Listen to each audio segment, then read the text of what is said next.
Şirməmməd Hüseynov rəhmətliyin gözəl bir sözü var idi. Allah ona rəhmət eləsin. Deyir ki, Məhəmməd Əmin Rəsulzadə dövlət yarattı. Dövlət. Amma Heydər Əliyev hakimiyyət yarattı.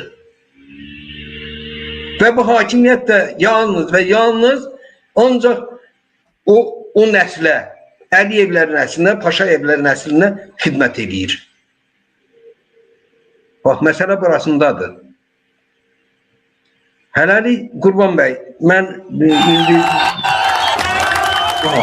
görüşürüz.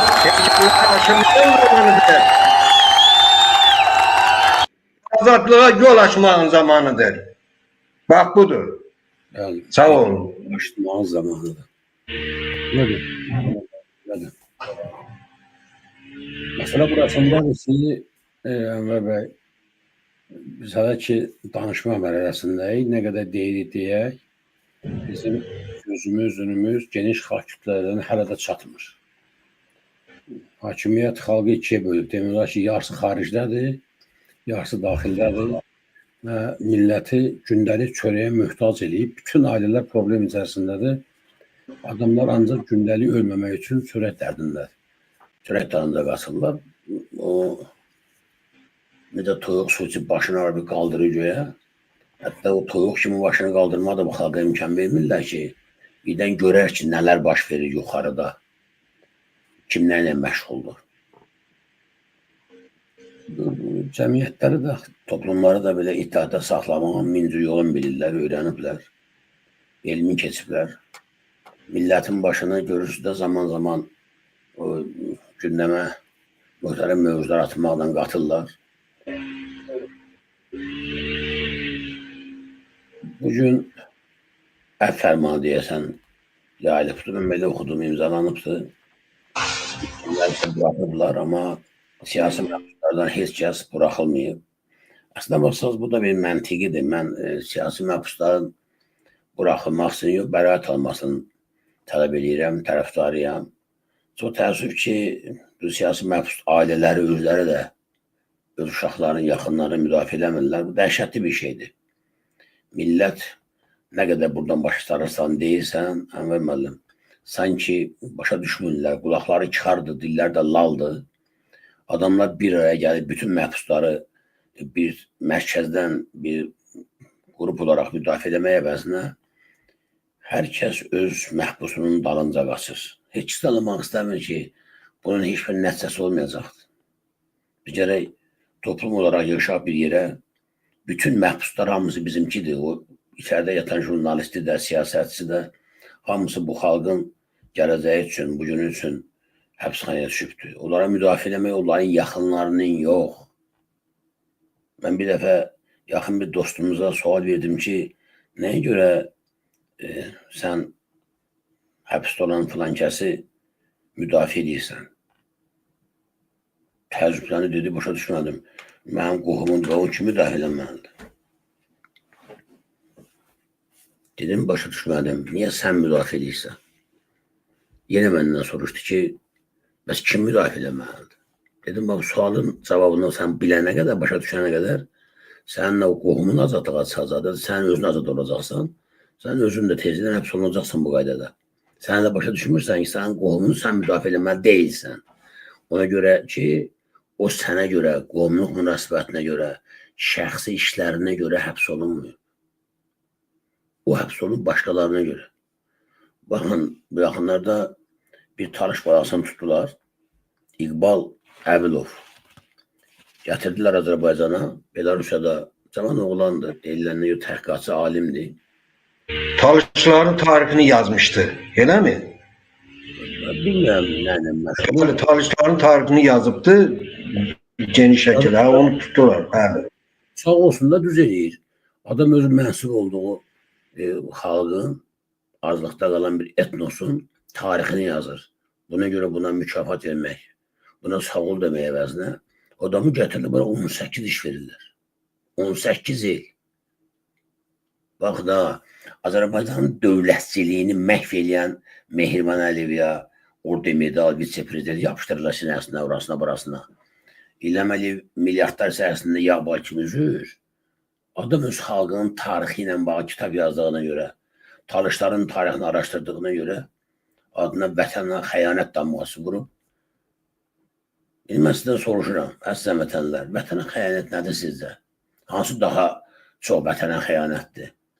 Ölkəni total rüşvətxorluğa bürüyüb, onun iqtisadiyyatını çöktürən, onun ziyalıların görən gözlərini həbsə soxan, çıxardan, əvvəl Zeynalov kimi jurnalistini ağır xəstəliyə düçar ilə şərliyib tutan, sonra da ağır xəstəliyə müftəla eləyib onun müalicəsini eləməyən bu hakimiyyət, yoxsa Əbilov, o cavan oğlan, o cavan alim, 100 dənə elə alim olsa Azərbaycan hökumətə nə eləyər ki? Mən görürəm, bəzən doğrudan da, məsələn, rəhmətli o Əli-Kərəm Ümmətov bizim efirdə mən dəfələrini bunu vermişəm. Açıq şəkildə mənə dedi, bildirdi ki, səsi ilə yaymışam mən. 3 adamın adını çəkdi ki, bu adamlar Ermənistandan pul alıb, Azərbaycanın əleyhinə iş aparırlar. 3 adamın adını çəkib o. İndi onlardan biri bugün Azərbaycanda həbsxanadadır.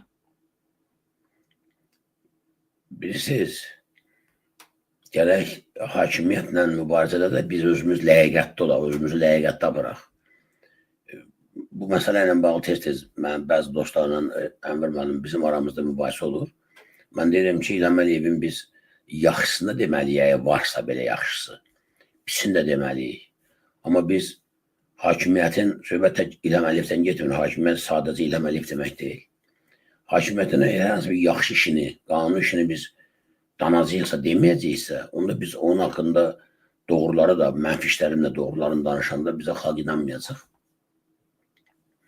İqbal Əbilovun həbsi tamamilə qanunsuzdur, şərdir, böhtandır. Siyasi məhbusda adama 18 iş veriblər.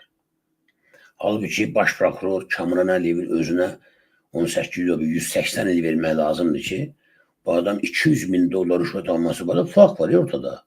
Bunun qatıb gizləmək mümkün deyil. Bəybədar Hüseynov efirdə səsi mən yaymışam dəfələrlə, deyib üzünə Əli Nağıyevin. Bu da pulu alıb aparıbdır, baş prokurorun bölübdür. Sizcə bu baş prokurorun rüşvətxor olması dövlətçiliyə qəsdi, vətənə xəyanətdir, yoxsa hər hansı bir Talışın öz xalqının tarixini yazması? Hansı daha çox ağır cinayəti və vətənə xəyanətdir? Ya bu qaydada olmaz, bu cəmiyyəti bu qaydada əzizən vətənlər biz buraxmışıq, başlı başına milləti bu adam da istədiyini eləyir. Hələ ki istədiyini eləyir. Sərhədləri bağlayıb elə bir dədəsinin fermasıdır, mən millətimdən üzr istəyirəm. Biz də onun qoyun keçiləri, heyvanları, eşşəkləri, atları, qatırları tövlə kimi bağlayıb açarın qoyub cibinə deyir, istədiyim var, açarın bağlayaram. Və sən millət olaraq özünü necə istəyirsən? Sən bunları bilirsən, yoxsa yox? Sən bunları bilməlisən axı. Bunları bilirsən. Çünki bugün elə bir tayfa, elə bir ailə yoxdur ki, onun hər hansı bir qohumu uzaq yaxın fərq eləməz. Ya Rusiyada, ya xarici ölkələrdə olmasın. Ənvər bəy, səhv eləmirəm mən. Elə bir ailə, elə bir tayfa ola bilməz ki, xaricdə adam olmasın. Yaxşı sərhədləri bağlayıblar, qohumlarınızı, yaxınlarınızı sizdən görüşməyə qoymurlar. Adamları öz atalarının, valideynlərinin dəfninə buraxmırlar. Kişiləri qadınlarının yanına buraxmırlar. Bunun nə demək olduğunu Azərbaycan kişiləri anlayır, yoxsa yox? Kişiləri qadınlarının yanına buraxmırlar. İlham Əliyev qapını bağlayıb, sərhəd dövlətin qapısıdır. Qapını bağlayıb, deyir ki, sən arvadının yanına, xanımının, qadının yanına gedə bilməzsən.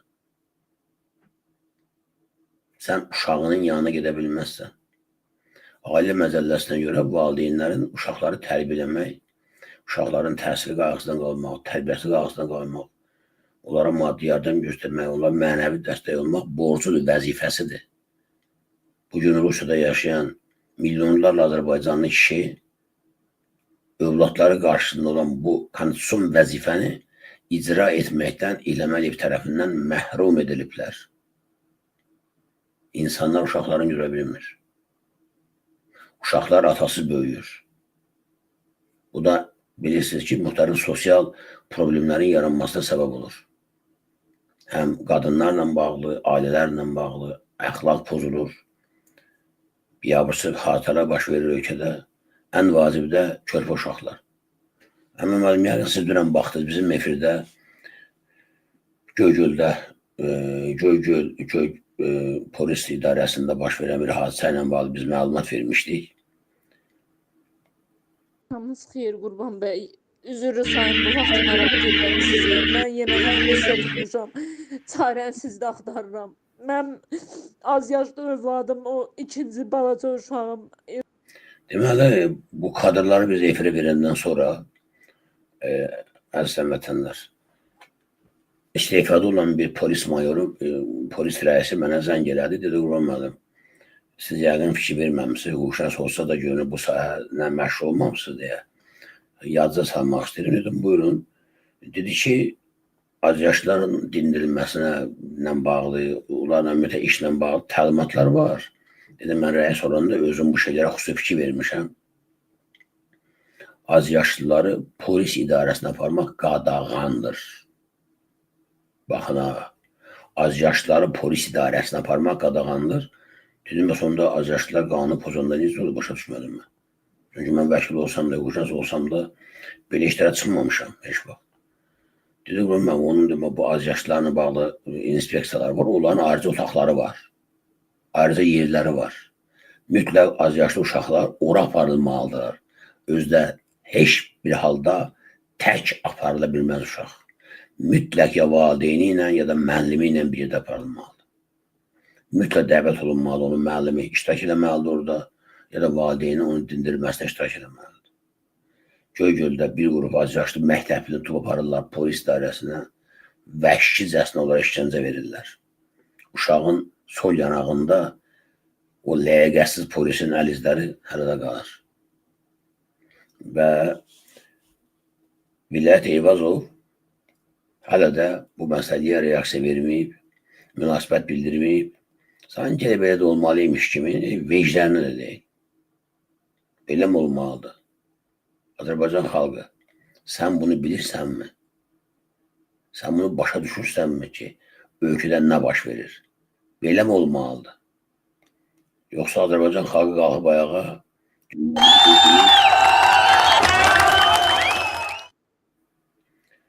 Azərbaycan xalqı biləmədi. Talih sənin atanı da gözləyir, səni də gözləyir.